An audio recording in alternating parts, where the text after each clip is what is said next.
تو وہ چونکہ سنی ریاست نہیں ہے، شیعہ ریاست ہے، تو اگر وہ کوئی عملی اقدام کرے تو بجائے اس کے کہ ہم بینگ مسلم فخر محسوس کریں اور ان کا ساتھ دیں کہ کوئی تو ہے جو ٹکر دے رہا ہے، لیکن عجیب پروپیگنڈا شروع ہو جاتا ہے، وہ بھی تفرقہ بازی کی بنیاد پر، اور یہ مذہبی تفرقہ بندی ہے۔ میں بھی آپ کے سامنے سے یہ تصویر نہ گزری ہو، لیکن میں نے تو اس کو ایکسپیرینس کیا ہے۔ اور اللہ تعالیٰ نے جیسے ہم نے وہ لکھا کہ ڈسکس کیا شروع میں کہ یہ سخت ترین عذاب ہے۔ باقی بھی جو دو عذاب ہیں اوپر سے، جو جن کی دو مثالیں ہم نے دیکھی، نو ڈاؤٹ اس میں بھی کوئی دو رائے نہیں ہے کہ وہ بھی سخت ہوتے ہیں، لیکن اثر اثر کے لحاظ سے آپ دیکھیں، زلزلہ آتا ہے ٹھیک ہے، بہت زیادہ نقصان ہوتا ہے، انسانی جانیں ضائع ہوتی ہیں، املاک کا نقصان ہوتا ہے، سیلاب آ جائے تو سیم سچویشن۔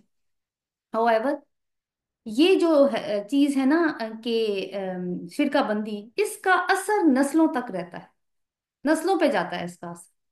پھر کیا ہوتا ہے کہ جس ملک میں یہ سب کچھ ہو رہا ہے اس کی ترقی رک جاتی ہے، اندرونی دشمنیاں کیونکہ اتنی زیادہ ہو چکی ہوتی ہیں کہ اندر سے پھر ویکنس سٹارٹ ہو جاتی ہے، اور پھر بیرونی دشمن جو ہے وہ موقع کی کیونکہ طاق میں ہوتا ہے تو وہ بھی پھر حملے کرنا شروع کر دیتا ہے، اور آپ دیکھیں کہ پھر کیا حالت ہوتی ہے اس جگہ کی۔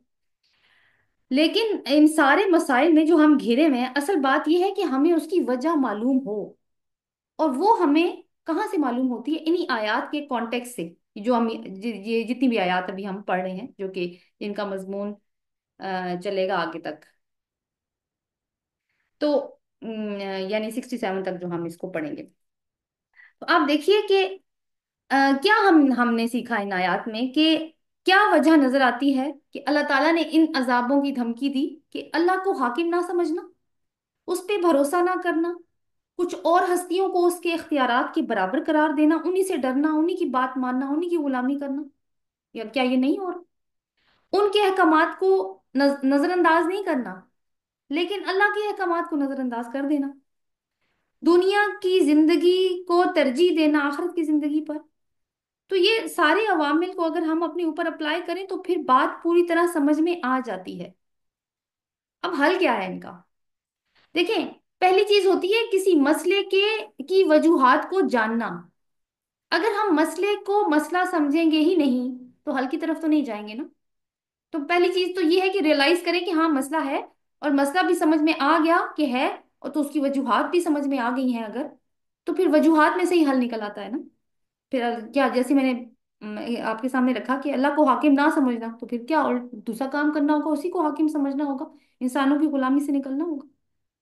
تو انہی وجوہات کو دیکھ کر صرف حل ایک ہی سمجھ میں آتا ہے کہ پھر زبان سے صرف اقرار نہیں کرنا لا الہ الا اللہ، بلکہ اس کو اپنی زندگیوں کا حصہ بنانا ہے، قرآن کو اپنی زندگی کا امام اور رہنما بنانا ہے۔ اور ظاہر ہے انفرادی لیول پہ یہ کام شروع ہوگا، ایک ایک فرد کرے گا، اور ایک ایک فرد جب اپنے اوپر اس کو اپلائی کرے گا تو ایک ایک فرد مل کر یہ خاندان بنتا ہے، اور خاندان مل کے یہ معاشرہ بنتے ہیں، تو ٹریکل ڈاؤن افیکٹ ہوگا اس کا۔ تو آپ دیکھیے کہ اجتماعی سطح پہ بھی اس کا اثر نظر آئے گا، اور یہ وہ چیز نہیں ہے جو کتابوں کی لکھی لکھائی بات ہے۔ ہمارے سامنے ایک اگزامپل موجود ہے کہ مدینہ میں اوس اور خزرج کے جو قبائل موجود تھے، ان میں گزشتہ 100 سالوں سے جنگ جاری تھی۔ تو اللہ تعالیٰ نے ہم سورۃ آل عمران میں پڑھ گئے ہیں کہ وہ ایک رسی میں پروئے گئے، محبت کی ایک رسی میں پروئے گئے، اتحاد اتنا پیدا ہو گیا آپس میں۔ کیا کیوں کون سی رسی تھی وہ؟ قرآن کی رسی تھی۔ تو قرآن کیا کس چیز کو اسٹیبلش کرتا ہے پھر؟ حاکمیت اعلیٰ اسی کی، اللہ کے ہاتھ میں ہے، اسی چیز کو اسٹیبلش کرتا ہے۔ آگے اللہ تعالیٰ فرماتے ہیں انظر، دیکھو، کیف نصرف الآیات لعلہم یفقہون، کس طرح ہم پھیر پھیر کر آیات لاتے ہیں تاکہ وہ سمجھیں، یفقہون کو انڈرلائن کیجئے۔ تو اللہ تعالیٰ مختلف اسلوب سے ایک ہی بات سمجھا رہے ہیں کہ عذاب لانا اس کے لیے مشکل نہیں ہے، لیکن مطلوب یہ ہے، اب تم عذاب دیکھ کے مانو گے پھر کیا، پیچھے رہ کیا جائے گا، کون سا چانس ہوگا پیچھے؟ تو بات یہ ہے کہ مقصد یہ ہے کہ تمہاری سمجھ میں بات اسی دنیا میں آ جائے، اچھے ماحول میں آ جائے۔ یفقہون کا مطلب ہوتا ہے کسی چیز کو گہرائی میں سمجھنا۔ اور آپ دیکھیں کہ قرآن جو ہے نا وہ ورائٹی آف ٹیکنیکس استعمال کرتا ہے، کبھی کہانیاں، کبھی تمثیلیں، کبھی سوال جواب کا انداز، کبھی غور و فکر کا انداز۔ کیوں یہ ورائٹی آف ٹیکنیک قرآن استعمال کرتے؟ بالکل ایسے ہی جیسے میں نے پہلے بھی بات کی تھی کہ جیسے ایک ٹیچر مختلف ٹیکنیکس یوز کرتا ہے اپنے اسٹوڈینٹس کو بات سمجھانے کے لیے، کیونکہ وہ کہتے ہیں نا ون سائز ڈزنٹ فٹ آل، تو ہر ایک کے لیے الگ اسٹریٹجی ہوتی ہے۔ تو ہر طرح، کیونکہ قرآن کو سننے والا ہر طرح کے شعور کا بندہ ہو سکتا ہے، سب کا انٹلیکچوئل لیول ایک جیسا نہیں ہوتا، تو ہر طرح کے بندے کو کیٹر کیا گیا ہے، اور مختلف ایک ہی بات کو مختلف انداز سے قرآن سمجھاتا ہے۔ اگلی آیت دیکھتے ہیں۔ وَكَذَّبَ بِهِ قَوْمُكَ وَهُوَ الْحَقُّ، اور جھٹلا دیا اسے آپ کی قوم نے حالانکہ وہ حق ہے۔ قل، کہہ دیجئے، لست علیکم بوکیل، کہ میں تم پر کوئی ذمہ دار نہیں ہوں۔ اب دیکھیں کہ وہی بات ہے کہ قرآن تو مختلف اسلوب سے ایک ہی بات سمجھا رہا ہے، مگر مسئلہ یہ ہے کہ اے نبی صلی اللہ علیہ وسلم، آپ کی قوم، اس اہل مکہ نے اسی قرآن کو جھٹلا دیا ہے جس میں یہ سارے دلائل موجود ہیں۔ بہی میں ہی کی جو ضمیر ہے نا، اس پہ اوپر بے شک لکھ لیجئے کہ وہ قرآن کی طرف جا رہی ہے۔ اور کیوں جھٹلا دیا؟ کوئی حسی معجزہ لاؤ یا عذاب لاؤ تب مانیں گے؟ تو اللہ نے تو فیصلہ سنا دیا اپنا کہ کوئی معجزہ نہیں دکھایا جائے گا، یہ قرآن ہی اصل معجزہ ہے، یہی حق ہے۔ ایک تو بات یہ، دوسری یہ ہے کہ اگر بہی کی ضمیر عذاب کی طرف ہو جس طرح مضمون میں بات چل رہی ہے، تو اس کا مطلب یہ ہوگا کہ وہ بھی ایک امر قطعی ہے، ہونا ضرور ہے، وہ کام آئے گا ضرور اپنے وقت پر، لیکن آپ کی قوم نے تو اس کی بھی تکذیب کر دی ہے۔ اور وہ آئے گا کہاں پہ؟ سورۃ انفال میں ہم جا کے پڑھیں گے اس کو، جو اس گروپ کی تیسری صورت ہے۔ تو اب آپ ان سے کیا کہہ دیں؟ کہہ دیجئے قل لست علیکم بوکیل، کہ میں تم پہ کوئی ذمہ دار، حوالہ دار نہیں ہوں، یعنی مجھ سے کوئی پوچھ گچھ نہیں ہوگی کہ آپ کی قوم کیوں ایمان نہیں لائی۔ میں نے اپنا کام پوری طرح پوری خلوص نیت کے ساتھ کیا، اور اس کے کرنے میں کوئی کسر نہیں اٹھا رکھی۔ میں اپنی ذمہ داری سے سبکدوش ہو گیا، یعنی میرا کام یہ نہیں ہے کہ جو کچھ تم نہیں دیکھ رہے وہ میں زبردستی تمہیں دکھاؤں، اور جو کچھ تم نہیں سمجھ رہے میں زبردستی تمہاری عقل میں وہ بات اتاروں، یہ ممکن بھی نہیں ہے۔ اور میرا یہ کام بھی نہیں ہے کہ اگر تم نہ دیکھو اور نہ سمجھو تو میں تم پہ کوئی عذاب نازل کر دوں۔ میرا کام صرف وہی ہے جو میری ڈیوٹی ہے، کہ حق اور باطل کے دونوں راستے الگ الگ چھانٹ کے تمہارے سامنے رکھ دینا۔ اب اگر تم نہیں مانتے تو جس برے انجام سے میں تمہیں ڈرا رہا ہوں وہ پھر خود ہی تمہارے سامنے آ جائے گا۔ تو یہ ایک طرح کا نا، آپ دیکھیں کہ رسول کا اعلان برات ہے کہ اہل مکہ تم پر حجت تمام ہو چکی ہے، آگے تمہاری مرضی، تم نے عقل کا استعمال نہیں کیا، بات آرام سے نہیں سمجھی، تو اب آگے تم جانو۔ کیونکہ آخری مکی دور کی صورت ہے تو اس دور کی تصویر اس میں جھلک رہی ہے، اور یہ آیت کفار کے لیے ایک وعید بھی ہے کہ تم نے اللہ کو اوفینڈ کر دیا ہے، تو اب رسول کی کوئی ذمہ داری نہیں ہے۔ 67، لِكُلِّ نَبَإٍ مُسْتَقَرٌّ وَسَوْفَ تَعْلَمُونَ، اور واسطے ہر خبر کے ایک مقرر وقت ہے۔ نبأ اور مستقر، یہ دو کی ٹرمز ہے۔ وَسَوْفَ تَعْلَمُونَ، اور عنقریب تم جان لو گے۔ نبا کسی اہم خبر کو کہتے ہیں جس کا اثر ہماری زندگیوں پر ہو، یعنی کسی اہم حادثے کی خبر۔ یہاں اس سے مراد عذاب کی خبر ہے جو کہ قرآن یہاں پر دے رہا ہے۔ مستقر وقت، مقرر وقت، جو اپنے وقت، جو کام اپنے وقت پہ ہوتا ہے۔ تو یہاں پہ کلیئرلی یہ تو نہیں بتایا گیا کہ وہ کیا بات ہے جو کہ ظاہر ہونے والی ہے، لیکن ایک خوف کا ایلیمنٹ رکھا گیا، دھمکی بہرحال ہے کہ جلدی تمہیں معلوم ہو جائے گا جو حرکتیں تم کر رہے ہو نا، اس کا کانسیکوینس تم فیس کرو گے۔ تو ایک چھوٹا سا نقطہ اس میں بڑا اہم ہے، ویسے ہم پڑھتے ہوئے گزر جاتے ہیں اس میں۔ پہلے تو کول کول کے سیگے میں کلام ہو رہا تھا نا اللہ تعالیٰ کا ان لوگوں سے، رسول صلی اللہ علیہ وسلم سے کہا جاتا آپ کہہ دیں، آپ کہہ دیں، آپ کہہ دیں، اور آپ اچانک کیا فرمایا؟ سوف تعلمون، ان قریب تم جان جاؤ گے، یعنی ڈائریکٹ بات کی ہے۔ اس کا کیا مطلب ہوا کہ اب تمہارا معاملہ میرے ساتھ ہے ڈائریکٹ، تو انتظار کرو، سمجھانا بجھانا بہت ہو گیا۔ تو یہاں پہ ہمارا وہ مضمون جو ہم نے شروع کیا تھا 56 سے ختم ہو گیا، 67 پہ جا کے ایک سمری کر لیتے ہیں، ان کی چیک کر لیتے ہیں، سمرائز کر لیتے ہیں پوائنٹس کو۔ تو توحید اور شرک میں کوئی کمپرومائز نہیں ہو سکتا۔ تمہارے پاس بات سمجھانے کے لیے بینہ ہے، بینہ موجود، تمہاری فطرت کی صورت میں بھی موجود ہے، تمہارے رسول کی ذات کی صورت میں بھی موجود ہے، جس کو تم اچھے طریقے سے جانتے ہو، اس کے اوپر قرآن نازل ہو رہا ہے، تمہیں پتہ ہے، تمہارے دلوں نے گواہی دی ہے کہ یہی بینہ ہے، مگر تم نے اپنی فطرت کو ڈھانپ دیا، پرورٹ ہو گیا۔ تیسرے پوائنٹ اس میں یہ بنے گا کہ عذاب کب آئے گا وہ اللہ کے علم غیب میں ہے، رسول اس بات پر قادر نہیں کہ وہ عذاب لائے، اس کا کام اللہ کا پیغام پہنچا دینا ہے۔ پھر فورتھ پوائنٹ کہ عذاب ضروری نہیں کہ ایسی صورت میں ہی آئے جیسے کہ پچھلی عذاب زدہ بستیوں پر آیا تھا جس کو اہل مکہ جانتے تھے، وہ آسمانی آفت بھی کوئی ہو سکتی ہے، زمین سے کوئی مصیبت سوار ہو سکتی ہے، یا تمہاری آپسی جنگیں ہو سکتی ہیں کہ تمہارا اتحاد ٹوٹ جائے۔ پھر یہ ہے کہ انسان کی فطرت میں توحید کی دلیل موجود ہے لیکن وہ انکار کرتا ہے۔ انکار کب کرتا ہے؟ جب اس کی فطرت مسخ ہو جائے۔ اور ایک اور پوائنٹ کہ شکر اور شرک ایک دوسرے کی ضد ہے۔ موت کے بعد جی اٹھنے کو نہیں مانتے تو روزانہ اپنا نیند سے اٹھنا دیکھ لو۔ اور ایک اور point, this is last from my side but there can be many more. رسول نے اپنا فرض انجام دے دیا ہے، اب تم جانو اور اللہ۔ تو یہاں تک جو ہے وہ ان سارے پوائنٹس کی سمری میں نے آپ کے سامنے رکھنے کی کوشش کی جو کہ ہم نے پڑھے۔